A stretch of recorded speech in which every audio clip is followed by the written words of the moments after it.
Welcome everyone to the third installation of our Making Move series, driving waste reduction through strategic communication. Are your sustainable effort making an impact? How do you know and how do you communicate this to your market? How to monetize your waste and what are the benefits of participating in a circular economy and how to effectively track your sustainable effort. We'll be going through all these questions in our sessions today, but before we dive in, let's give it a minute for more attendees to join us. Remember, feel free to drop any questions while we go, and we will make sure to go through those questions at the end of the session. Me and Cam, and we are giving away free 1 year memberships of Aspire Plus, the Smart Carbon Communicator, the starter package, which is valued over 2,497 annually. Only thing you have to do is comment in the comment section that you are interested in the product, and we'll be selecting the winners at the end of this event. While you're waiting as well, let us know where you're watching and if you have any specific questions for Cameron or myself.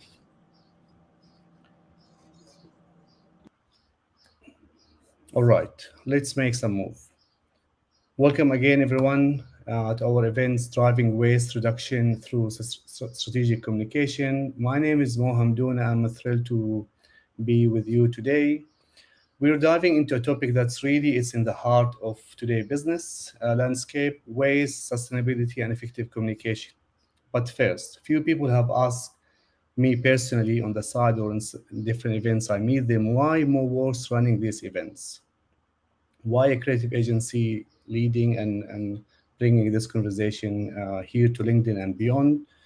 Um, the answer I thought I would share it with everyone. As a creative agency that, with a mission to empower businesses who are running the future, we work with specific companies in renewable, sustainability, and energy space to help them position their business or product and share their story in the right spot, communicate their sustainability effort, and build and educate their customers and build demand around their product to make them sustain. In other words, we're here to make our partners thrive, grow, and have a sustained growth. And for this, we're bringing awareness in different opportunities for our client and mainly how to find profitability in sustainability. Today, we will have a special focus on waste and opportunities in waste, circular economy, and more. And for this, I'm thrilled to introduce Cameron McKenzie from Aspire. Cam, welcome. Thanks, Mo. Really appreciate the opportunity to sit here and work with my works and the team and communicate what we're doing here at Aspire and how we can help businesses, make that shift and move that needle. So really happy to be here and happy to contribute. Perfect. For those who doesn't know, me and Cam, we got introduced through the Hatch Quarter program, the MENA Bridge, and we worked together on a few things. But most importantly, we traveled together to Saudi Arabia back in March to attend a BBAN event through a mission led by Hatch Quarter, and from there we had this different discussion around what Cam does, Aspire. Provide. And I thought this is a brilliant value that we can share with the community. So I'm really glad to have you on with us today. But we should start, Cameron, to kick things off. Can you share with our audience why it's crucial for businesses to embrace their waste and participate in the circular economy, and what is a circular economy for anyone who is not sure exactly um, what is circular economy? Yeah, no problems, Mo. And it's really important, I think, in today's day and age. There's probably about 3 questions there. Remind me if I don't hit all of them. Yeah, but basically, there's a lot of things changing, obviously, in the environment, in the Australian environment and the global environment. And then when that comes to, obviously, waste reduction, decarbonisation targets and climate change, they're probably the more 4 or 5 different things that we really need to focus on. And it's a report come out not long ago that said basically if we need to hit these decarbonisation targets and these climate change targets, what they need to do is renewables is great, but it's only going to hit us to about 60% of where we need to go. The rest of it is circular economy, waste reduction, reuse, repurpose, and shifting everyone's mindset. Just that's a little figure or fact that I normally tend to say at the start to sort of trigger people's attention. And basically, even just in Australia, the Australian federal government put out a waste report back in 2018, and it said that just a 5% shift in the material efficiency in Australia will add $67 trillion to Australia's economy. Okay, so that's not a small number.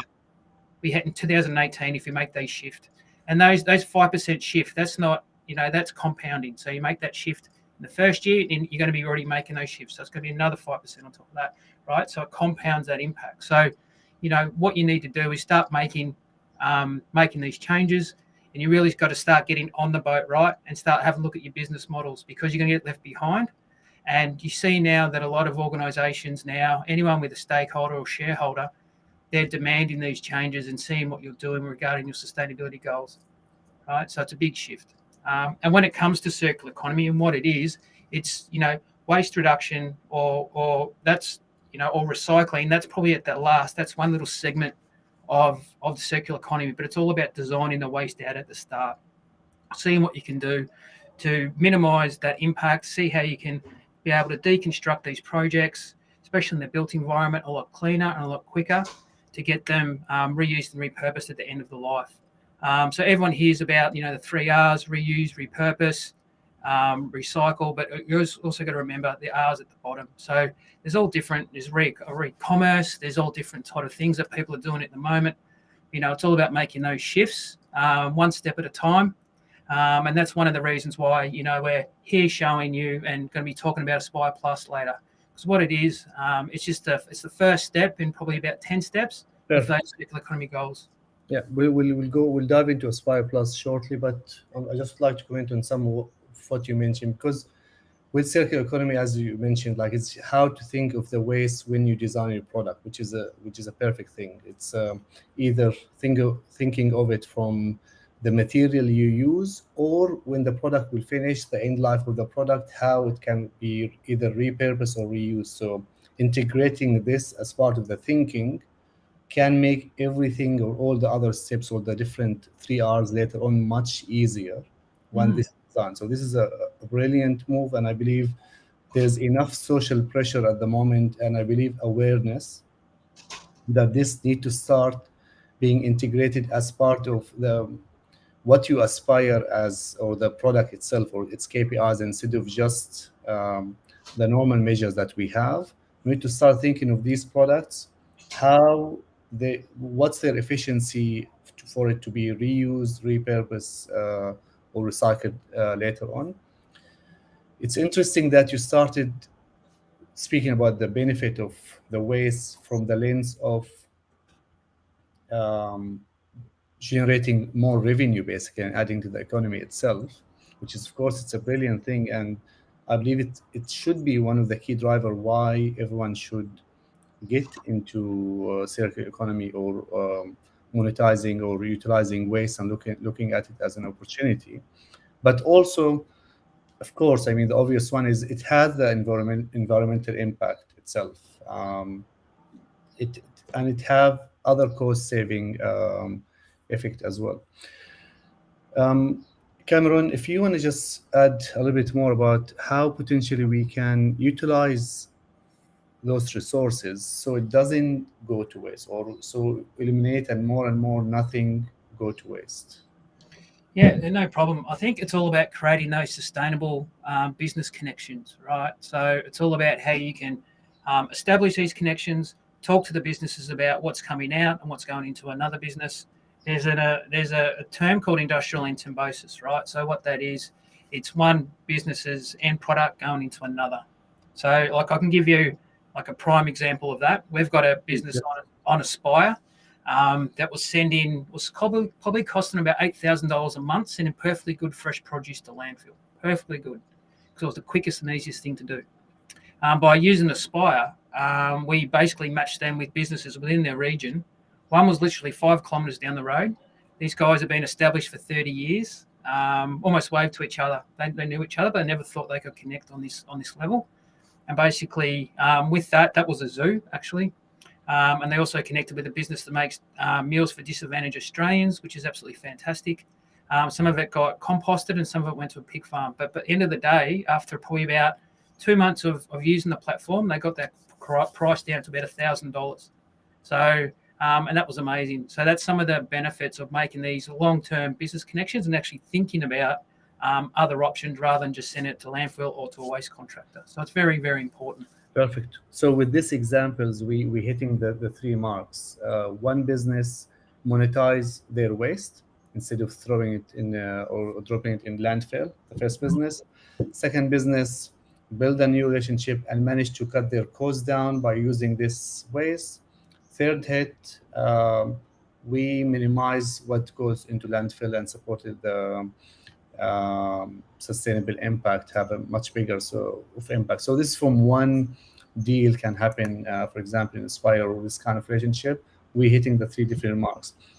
Other example that I like to use is apparel company, which is the leading so far in the textile recycling and repurposing aspect by diverting tons and tons of amount of clothes, uniforms to go directly from landfill, and now they're utilizing it. They repurpose some for charities. Other now they start producing their own product, and they start building new relationship with companies who use it as foam fillers for furniture, acoustic panels, and more.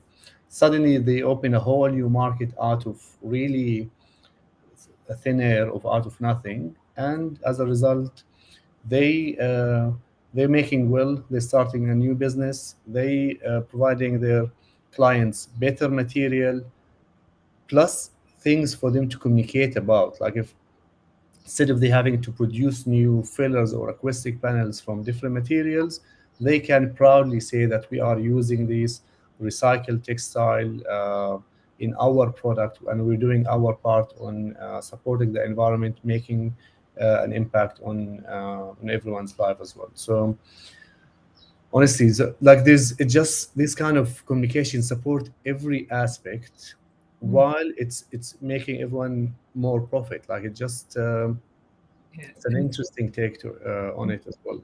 Yeah, absolutely. And just to supplement that, Mo, like the whole thing that like, apparel do really well, as you're saying, is creating the pull through, right? So it's all about communicating to the people that they're getting the resource from. They go, hey, give it to us, we can reprocess it, and then you can use it for acoustic panels. You can use it for all types of different things. So, and what they do is obviously is create the pull through, and that's half the battle, right? There's no problem with everyone having a problem with a waste stream, or but it's about how you can create the pull through or turn it into another product that can be purchased and hopefully go back to it. So, yeah, it's something that I know, yeah, they do quite well. Yes, yes, because as well at one stage become a challenge. How do we need to keep getting how we keep getting people recycling their textile with us and start pushing things because they want to create a demand for the new textile products or recycled product. They also needed to ensure that they're going to keep getting the supply of textile waste that they can use. So that's why they went off and started doing those amazing partnership with different organization to ensure their pipeline is filled. So the end or the second tier business know that they can depend on them and that they know that waste will keep coming. Because I believe this is also it's one of the challenges facing businesses is they don't know if they can depend on this source that it's continuous for them so they can fully replace it with what they currently using. Is this correct, Cameron, from your experience? Yeah, absolutely. It's all about how you can get. It's all good having one connection, but you need connections for or the same resource as an input or almost a consign to them for a period of time, so you can build a business case around it, and then you can actually start, changing your internal processes. One-off connections are great, but it normally starts to stimulate that thought knowledge around okay, why can't we do this long term? What's going to be the business effects if we do this long term? And the most important way, how do we communicate it internally? So we can actually cause this ripple effect through the business. Perfect. Is it possible if you actually share with us some of other interesting potentially partnership or um, like that happen on Aspire itself, like from your experience and some of the odd thing that you saw on the platform? Yeah, I've got probably two. We've got an example of a exchange that happened probably about a week ago, I think, and I've got one from early days which absolutely blew my mind. I actually spoke about it the other day. Yeah, so basically, there was one that we had an organisation that had a lot of road tailings like bitumen that came from I think a flood knocked half of it off the road. So, and it was going to cost them about $75,000, I think, to dispose of it, to get a contract to dispose of it. But what they did is they put it on their platform, on their Aspire platform, just as an internal, just so that inside business can see it. And there was someone that thought, hey, we could do with that. And what they did is they used it for like a walking track around a velodrome, right? So and it was their resource. Like they're going to pay someone a lot of money to get rid of it, where they could actually repurpose it. Like I think it was 2 kilometers around from where it was. So going from a $75,000 expense, it came down to a bit of transportation, a bit of diesel, and a bit of labour to get it around the site. So that was like amazing, great exchange. And that's a quite common, like in the C&D space. And we Yes. actually had one other one I'll quickly go through is we had another organisation that had, I think it was about 7 or 8 tons of seaweed that they listed on the platform. And I saw it get listed. I just scratched my head going, I'm not quite sure if this is going to move. And about a day later, it went. Someone took it, someone wanted it, and they needed it as a clean feedstock for fly larvae. So, yeah, so again, that was just like, absolutely, I didn't even think that they could do it. But the business that took it on the demand side, half their problem was like 2-3 days a week, they're driving around trying to pick up this feedstock, right? So it's a lot of very time consuming. But what they did is by finding this new feedstock, they didn't even think about using it before. But now they've got that constant arrangement where the resource goes to the demand side frequently. So, you get those sort of connections. You see we had a 7-ton, 150-year-old piece of machinery, like I think it was a folding machine that went onto it. Didn't know what was going to happen, and an old bar picked it up and took it as an ornament in the bar. So, that's perfect example. Perfect. I mean, it's definitely someone's waste can be other person treasure basically in here. There's many other great examples. Maybe we'll share more as we go. But if you want to shift some gears and speak about something else, now once you start managing your waste and finding other channels for it to go to, you start to monetize it, or you shift your business to start depending on recycled material and or different ways in your production or in building your product avenues. Obviously, this it's a great thing you're doing it. You're um, either saving or making more income. But how this effort can be measured? Um, how can you track and the sustainable effort you're making? It's something more and more the compliance coming in and will be requiring companies to report and track, etc. It's happening. There is multiple providers coming in, popping up for this specific solution for different industries, but it obviously adding more pressure on businesses, or I don't want to say pressure, but introducing a new type of task for them to do to start tracking those activities and the impact of it. So the initial question I have in my mind: why it's important to track this effort, and what are the best way to start tracking it for B2B businesses or businesses who work on a large scale. Yeah. Is it possible if you share some information with us, Cam? Yeah, absolutely. So it really comes down to what we've found over the last several years is basically it comes down to the size of the business, right? So they've got different drivers, different things to make them, make that decision.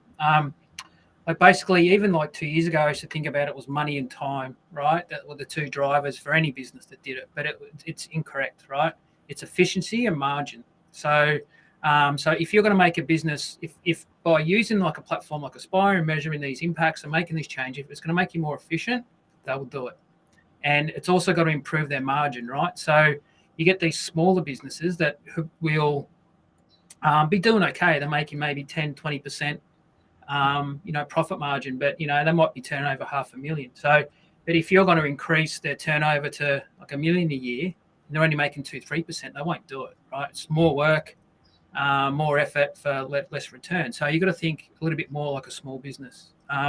Where you get to the larger organisations, like we work with some pretty big orgs, right? And what their big driver is the embodied carbon or the carbon emission savings, what they're doing off it. So, one of the things that we saw back when we were in rehab at the start of the year, they got some big audacious decarbonisation targets, right? And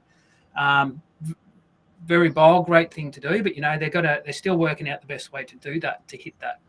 Offsets are one thing, but that's not really that efficient. So, but one of the things, sort of like what we do on the platform at Aspire, is there's probably 2 or 3 main metrics that we measure. One's return on investment, so how much these businesses are making, and that's how much money they're actually they're saving as well as they're earning from a transaction.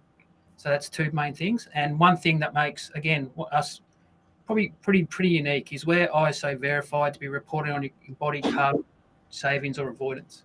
So we think about it.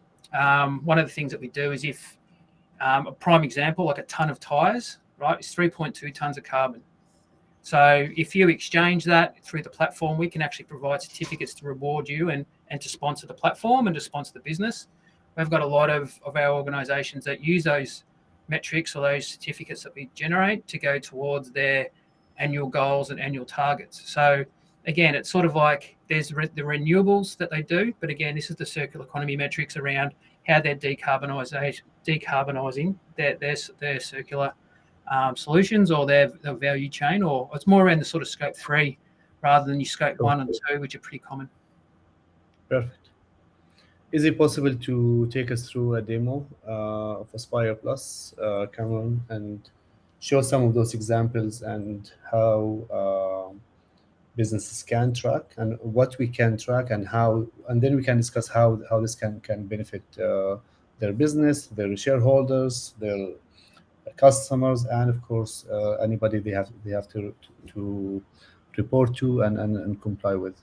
Yeah, no problem. So what I'll do is I'll play. I've got a video here about Aspire Plus that I'll play, and what I'll do is I'll pause it and talk a little bit deeper into it. But what I find, this is probably a good way to communicate across the market and how we communicate it. But one of the things too, like Aspire Plus is like a retrospective. So what we use this as is like a baby step into your circular journey or your transformation. But Aspire is like from today onwards. So what have you got put on the platform? And Aspire Plus is you can go back up to 12 months and measure your baseline, if that makes sense. But what I'll do is I'll share my screen and we'll just go through this. Yep. Yeah, I just want to remind everyone watching us today, if you have questions about what we have been discussing so far, please add it to the comment. If you will be interested in using Aspire Plus for your business and win a 1-year membership, please also comment in the comment section, and because we will be selecting winners at the end of this call and give them this 1-year free membership. Yep, absolutely. Yeah, you can see the screen. Yep. Yes. Excellent. So I'll just play this video, and then there's it's a pretty easy process with Aspire Plus, and there's 3 steps, but I'll pause each one of the steps. Sure, let's do it.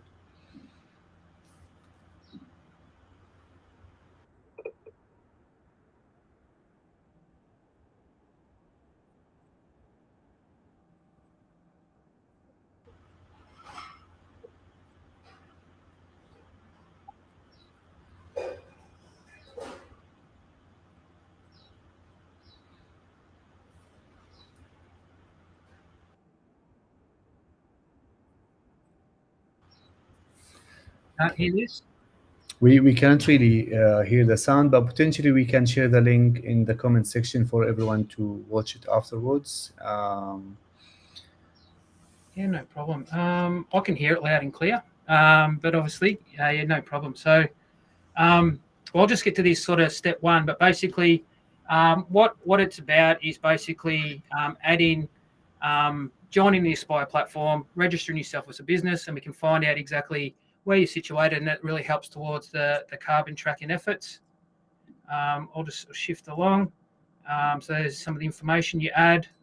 And basically, what you do is you create an address book of all the businesses that you transact with, right? So if you've been purchasing from someone for a while, um, or you've been accepting products for a while, what you do is you add that business into the platform. So we create like an address book of the user or the person you're working with. I'll just play this once again. Yeah, so you go through this process. It's quite easy and simple. So yeah, so basically, and from there, once you've got the business loaded into your address book, what you do is you go through and add the transaction or what the item is. So basically, you go here and you select the company you've been transacting with. Just say if it's use that tires example, you can put tractor tires or anything there. You select the resource, what it is. You add your attributes, different elements like that. Your quantity, your units. And also you also use you can put a quality scale in it and you can put a frequency in it. So if you're doing it once a week or it's once a month transaction, you can all do that, right? It's no problem. And off the back of that, you'll see here as an example, just enter enough information. Takes less than probably about 5 minutes. I'll just pause and get to the next one. Range on it, resource listing, quantity, tons. You go to add, right? And then what you do is you submit, hit submit, right? And what that does, it goes through the methodology of the platform, right? All the ISO verified measurements that we do. And basically what it does is it goes through the calculations, comes up, and then it goes to basically back to your, goes back to your dashboard, and it tells you here, Aspire Plus, you can see what your CO2 savings has been from that one exchange. It can also tell you how much tons you diverted, resources exchange. You can see there on the revenue part of it, that's the earnings versus savings, right? So what you've earned versus your saved. So, and what we can do at the end of the month depends with this offer that we're putting out with MoWorks, we'll add the certificates to it. So it'll generate a certificate once a month on your impact. Okay. And then with that, you'll just be able to go into your profile section, and then you can and then what you can do is add what you need to do. You add it certificates, and you can view them and download them and send them and do what you want, share them and communicate them to your network. So I think that's a really important aspect of it. Yeah, just go through the end here.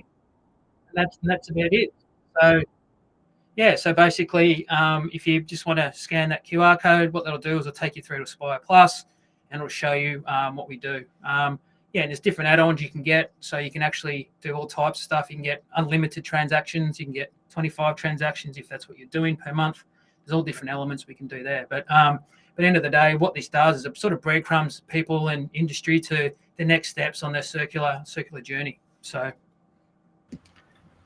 Brilliant. Thank you, Cam. And remember, everyone, if you're interested to try this product for your business, do leave a comment, and we'll be selecting the specific winners to enjoy 1 year membership with Aspire Plus. Now, if we want to discuss more that specific final page that has all the data comes out of it, the way I look at it from an agency point of view that work with companies to help them communicate their sustainable effort. This kind of insight that we get from there is potentially what we don't have to use tangible insight and better communicate the effort our clients are doing. Because so far, part of obviously when the challenge of communicating sustainable effort is not fall into the trap of greenwashing, which is as a result, lots of businesses more and more are getting scared to communicate their effort because they worry if they communicate too much and they said something wrong, someone will pick it up and will um, will turn them into greenwashing and get them to this different effect. We all seen the latest Apple ad about their sustainable effort and everything they're doing. As much as it has a good response to it, but there's lots of people they just hammering basically their effort and questioning everything they're doing, and they more and more or confirming that this is really a greenwashing campaign instead of celebrating the effort that is happening, and seeing it at this campaign from Apple can be a pressure on pressure and awareness for other companies to start communicating their effort. So where I'm going with what I'm sharing is having those results from a platform like Aspire Plus or other platforms can give us those great insights and confident to share specific number that has measure behind it, has confirmation. Is this the case, Cam? Have you heard some case studies of people using your product and start using those what they produce to communicate the effort itself? Yeah, we absolutely have. Like even just an example of like Aspire Plus. So we probably about 12 months ago, like we are just trialing launching the platform. So we gave it to some friendlies, as you would say. And one guy actually based out of Queensland, he actually put 23,000 transactions through the platform, which was, yeah, we weren't expecting that. We expected maybe about 100 or 200, but he gave us a good run with it. We end up measuring, I think it was about $13 million worth of savings that he'd made by making these sustainable changes in his business. I think it was close to about 180,000 tonnes of CO2 emissions saved. And from that, he used that information to, and now he's in the finalists for a couple of really prestigious awards at the back of that. So he used that information and communicated it. Some businesses don't like communicating; they just like that baseline to see what they can do. But also, too, we had another business in Melbourne that basically what they did is they used a lot of the information out of Aspire and what they've been doing and the connections that we've already had, and they actually used that for a grant to launch into Queensland. So they've got actually in their profile, they've got sort of about 4 or 5 different locations, and 3 of them I think are in Victoria, and 2 of them are in Queensland. So basically, what they can do is they can list the resources and make the right decisions when they need to. Perfect.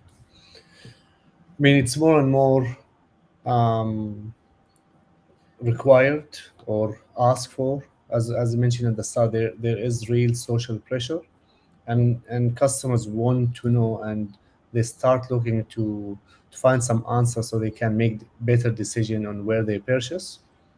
Also, larger buyers are demanding this for their customer. They want to know if they are doing the right thing to continue purchase from them, like Coles, Woolies, etc. They start asking for those either certification, numbers, figures. They want to know because everyone will be questioned soon. So, which is come back to how to, from our point of view, we think of it how to effectively communicate your sustainable effort. What are the measures or tactic you should be considering using.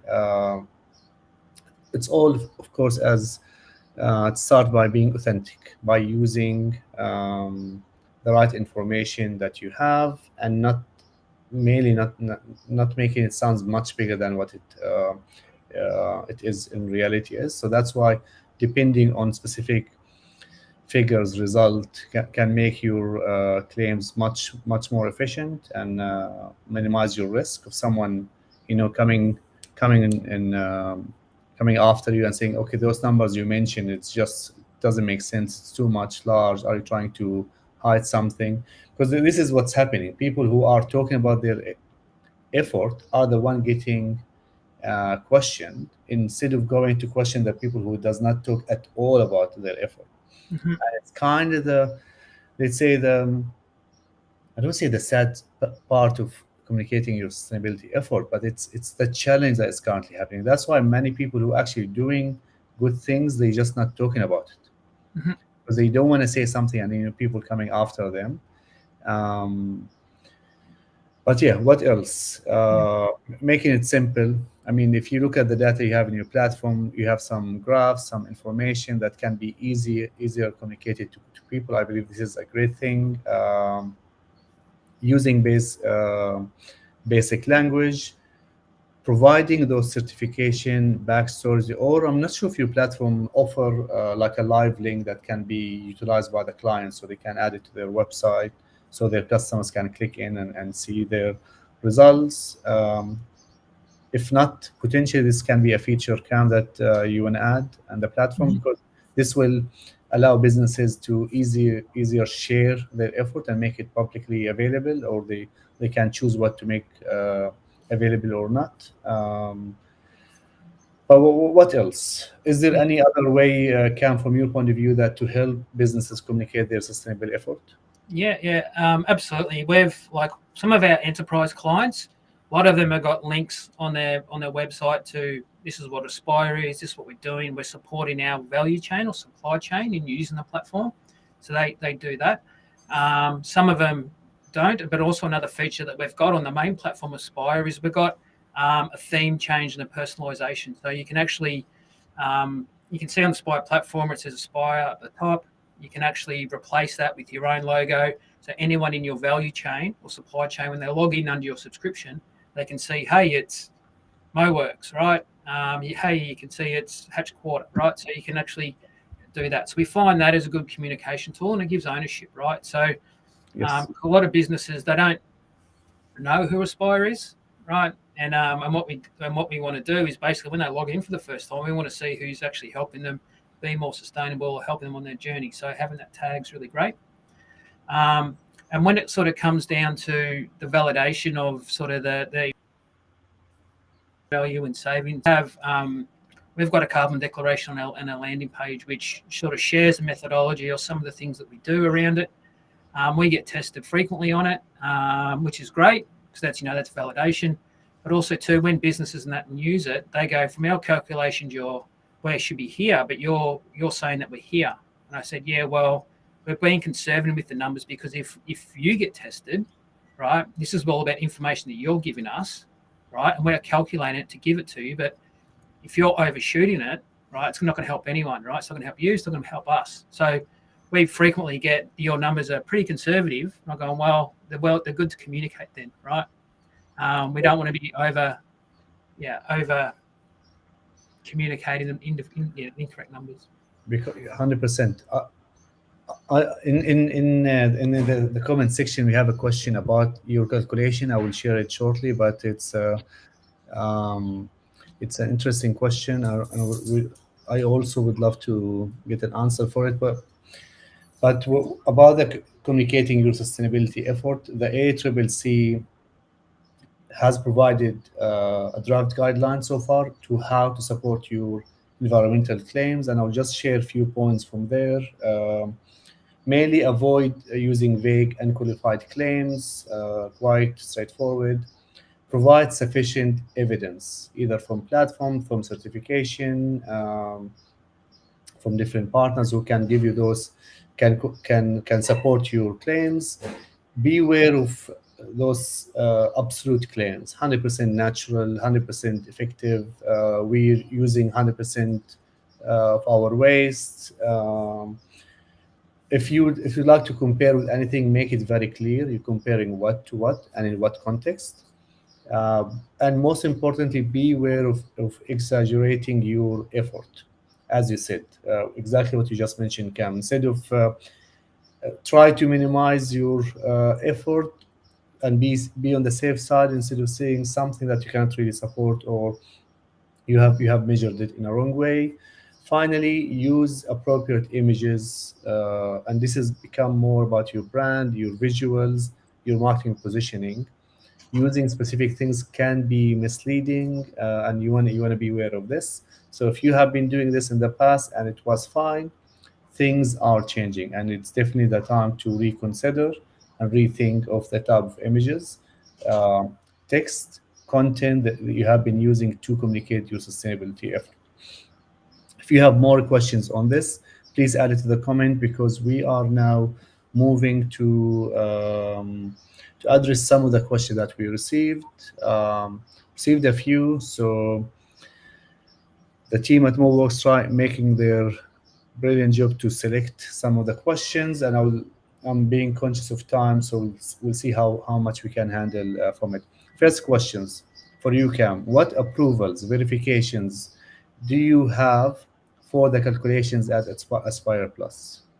Yeah, no problem. Good question. So what we do as an organisation is we work with a local company in Australia. They've got probably about 200 or 300,000 embodied carbon values of every product that you could imagine, right? So what we do is we don't hold that information ourselves, because that's like a whole different kettle of fish, and those numbers get verified frequently and get changed all the time. So what we do is when someone lists an item, just say hardwood, what we do is they pick, there's a couple of different variants of hardwood, obviously, and the weight of it could be varied. But what they do is we pull that metric from their database, goes back through our methodology to verify it, and all that methodology has been verified.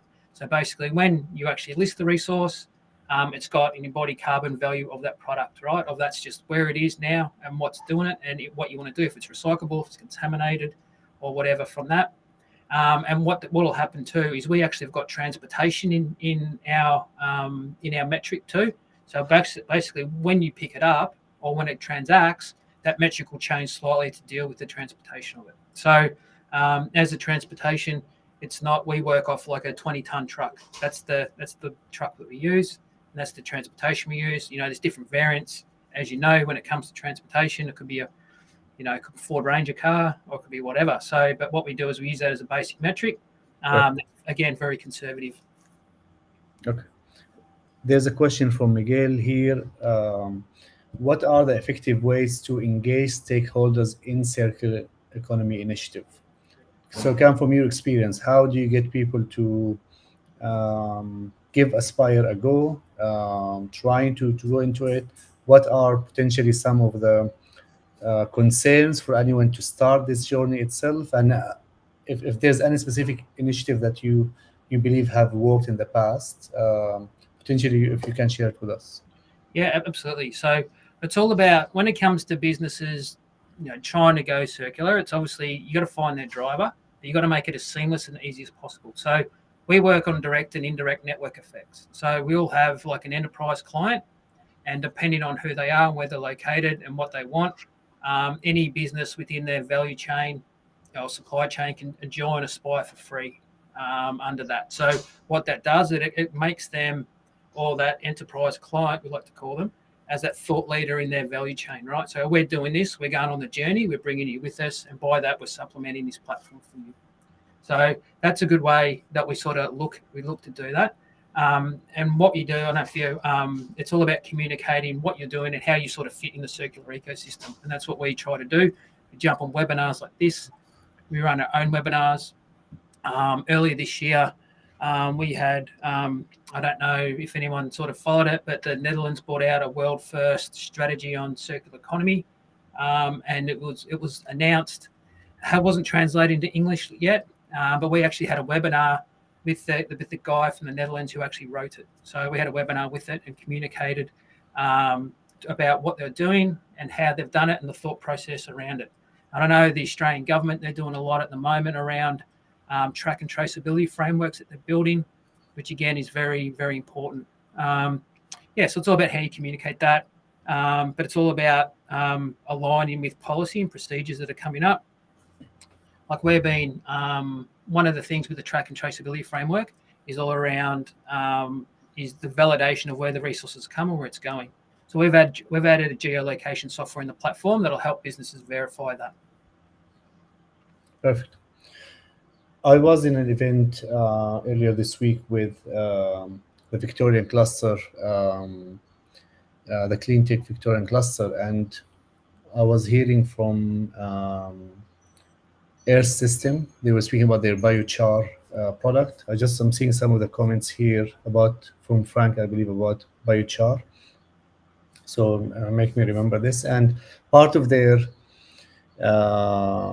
challenge so far is helping educating businesses and people about the use of biochar and how it can be utilized, because you can produce a lot. They have the machinery for it, um, but the applications or the use of the how to utilize this one and different applications, still we need a lot of education for it.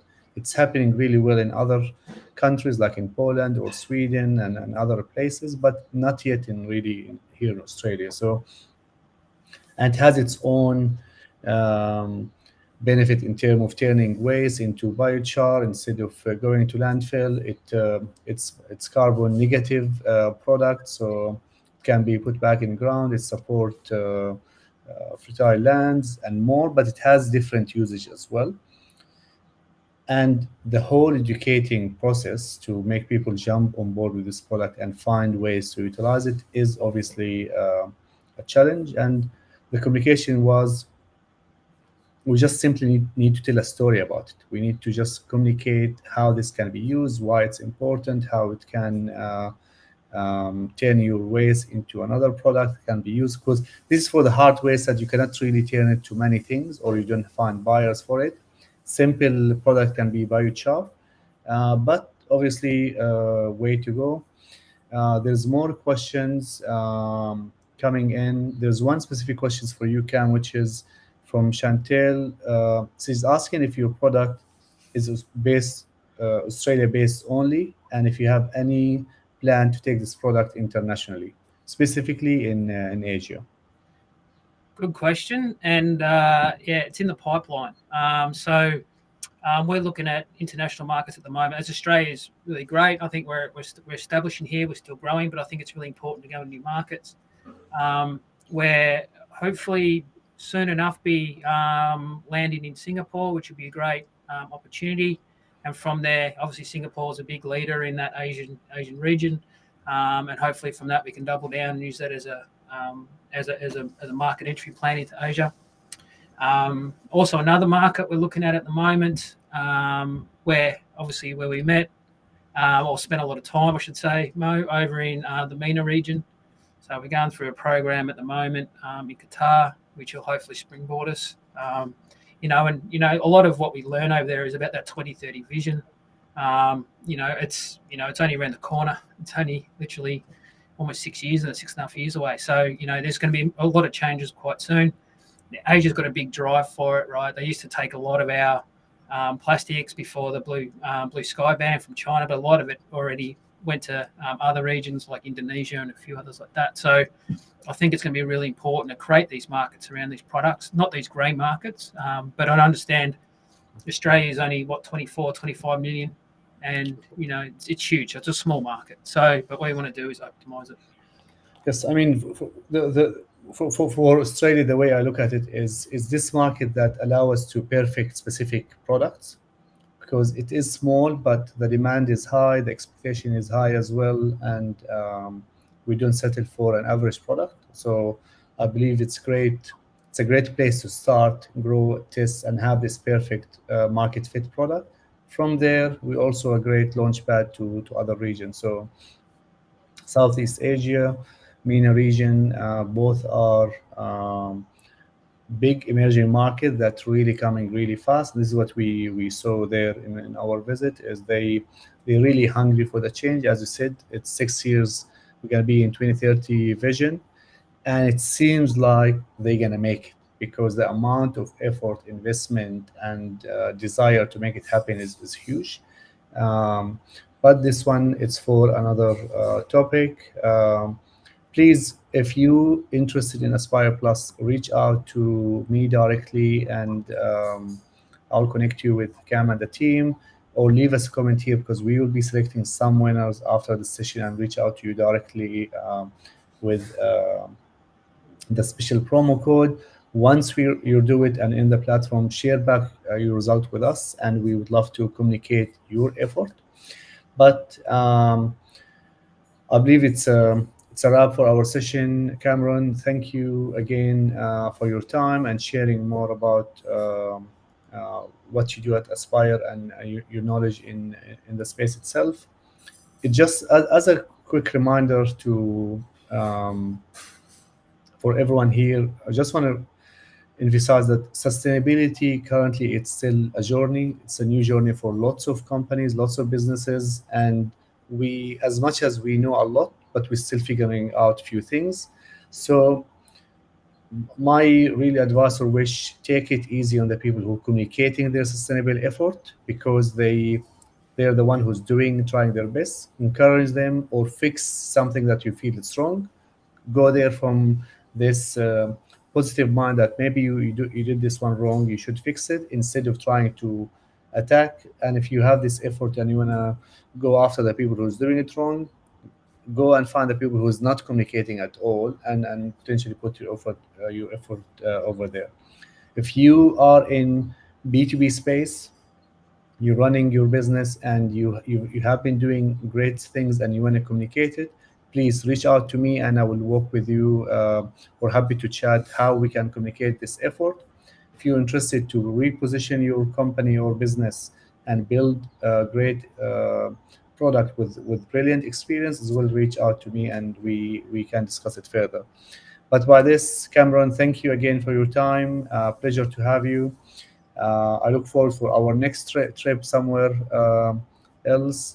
For the audience, thanks for coming. Thanks for the amazing discussion and the questions. I'll try to answer a few on in the comments, but keep making those sustainable moves. Remember, every effort counts, and there's some apps that can track it for you as well.